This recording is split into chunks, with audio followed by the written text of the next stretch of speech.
एक वारी दी गल है, राजा विक्रमादित्य अपने दरबार विच बैठे सी।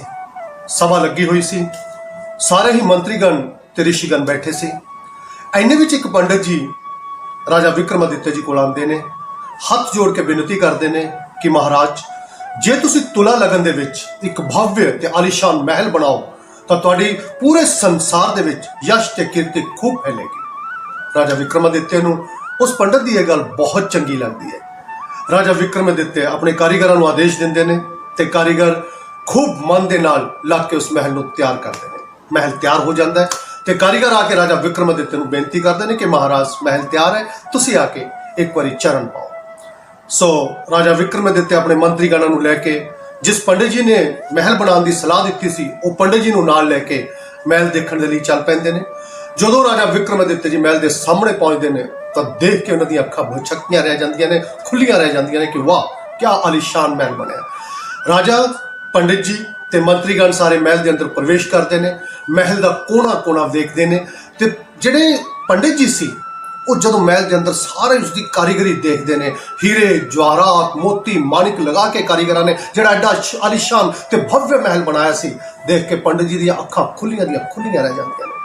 ते पंडित जी बहुत ही हौली देने एक गल कहते हैं कि काश इस महल का मालिक मैं हुंदा।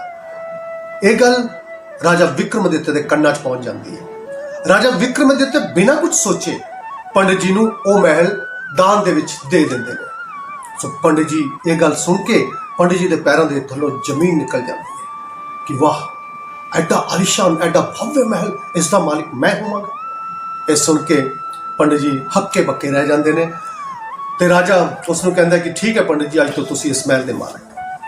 पंडित जी खुशी खुशी घर जा रहे हैं। पंडित जी के धरती ते पैर नहीं लगते, घर जाते हैं। घर जाके अपनी घरवाली नूं कहंदे ने कि भाग्यवान अज तो अपनी किस्मत खुल गई, कमाल हो गया।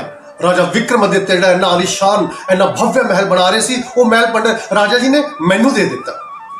सो उसकी घरवाली बड़ी खुश होंदी है, पर थोड़ी देर बाद सोचती है कि लगता है कहती पंडित जी सठिया गया, एडा आलीशान एडा भव्य महल राजा विक्रमादित्य पंडित जी नूं किवें दे देणगे। पर फिर पंडित जी कहते हैं कि नहीं, मैं सच कह रहा, तू चल मेरे नाल एक बारी देख तो सही।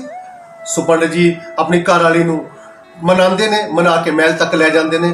जदों उसकी घरवाली पंडित दी ते पंडित जी महल के अंदर प्रवेश करते हैं, महल को देखते हैं तो पंडित जी की घरवाली जी घरवाली की भी अखां खुलियां रह जांदियां ते महल को देखते देखते देखते देखते उन्होंने शाम पै जाती है, नेरा हो जाता है। तो पंडित अपनी घरवाली को कहता कि भाग्यवान हुण तां नेरा हो गया, आपां ही मालिक है इस महल के, अज आपां इत्थे विश्राम करते हैं। पंडित जी ते उन्होंने घरवाली रात को उस महल के सौ जाते हैं।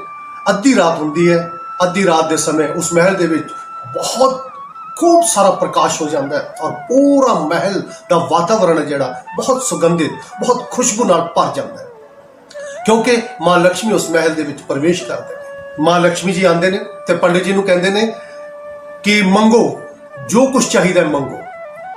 एकदम पंडित जी तो उन्होंने घरवाली हड़बड़ा के उठते हैं, देखते हैं उसकी घरवाली घबरा जाती है। माँ लक्ष्मी फिर कहते हैं कि मंगो जो तुसी मंगोगे मैं दवांगी। पंडित की घरवाली कहती है कि यह महल तो भूतिया है, लगता राजा ने शायद सानू इसलिए दे दिता है। तो ये सुन के वो डर जाती है, बहुत बुरी तरह डर के बेहोश हो जाती है। तो पंडित भी डरिया समय कट्ठा होकर बैठा रहता है। माँ लक्ष्मी जी तीजी बार फिर पूछते हैं कि मंगो जो चाहिए मंगो, मैं सब कुछ दवांगी। पर थोड़ी देर बाद माँ लक्ष्मी रुष्ट होकर चले जाते हैं, क्योंकि वो पंडित कुछ मंगता नहीं, क्योंकि वो तो डरिया बैठा सी। माँ लक्ष्मी जी चले जाते हैं। पंडित जी ते उसकी घरवाली किसी तरह जिहड़ा बारात का बचा है बाकी पहर है वो गुजारते हैं। गुजार के जिस तरह ही चानण होंदा पौ फटाला होंदा दौड़ के अपने घर उही कुटिया दे विच चले जाते हैं। कुटिया विच जाके अपनी घरवाली नूं पंडित छड्ड के ते उस तो बाद राजा जी को महल दे विच जांदा है, हाथ जोड़ के बेनती करता है कि महाराज मैनूं वो महल नहीं चाहिए, वो महल तुसी रख लो, मैं उस महल च नहीं जाना। राजा उसको पंडित जी कहते हैं कि की गल पंडित जी, मैं तो तुहानूं महल दान दिता है, हुण मैं वापस किवें लै सकदा, मैं वापस नहीं लै सकता।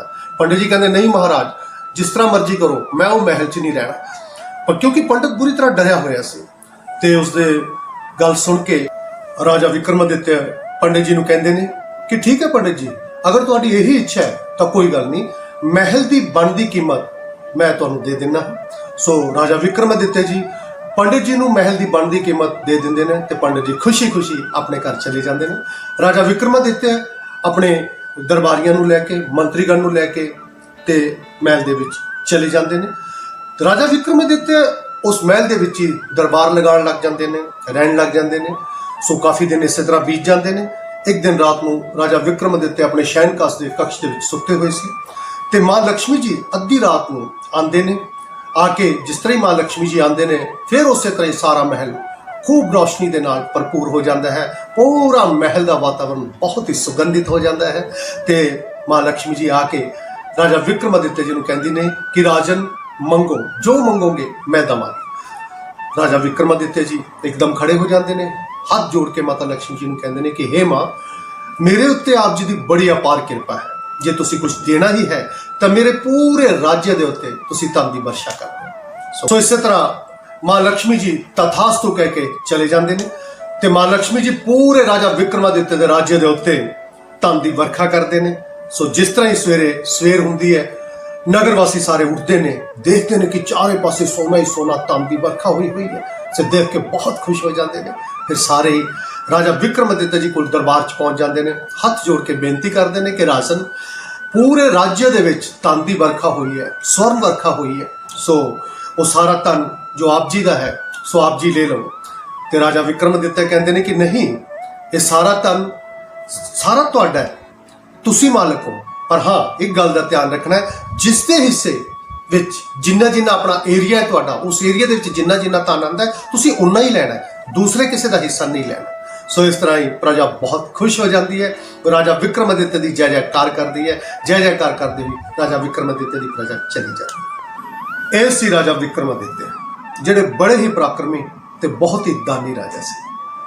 ते जे असीं अज देखिए, अज साडी प्रजा पिस रही है, महंगाई की मार पै रही है, टैक्सां की मार पै रही है कि साडे अज दे राजियां नूं कुछ भी पता नहीं लगता कि उन्हां दा कोई फर्ज नहीं।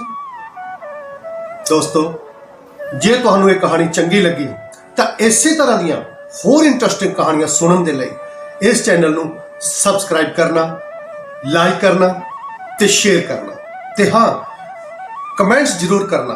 कमेंट्स करके दसना कि तुहानूं ये कहानी किस तरह की लगी।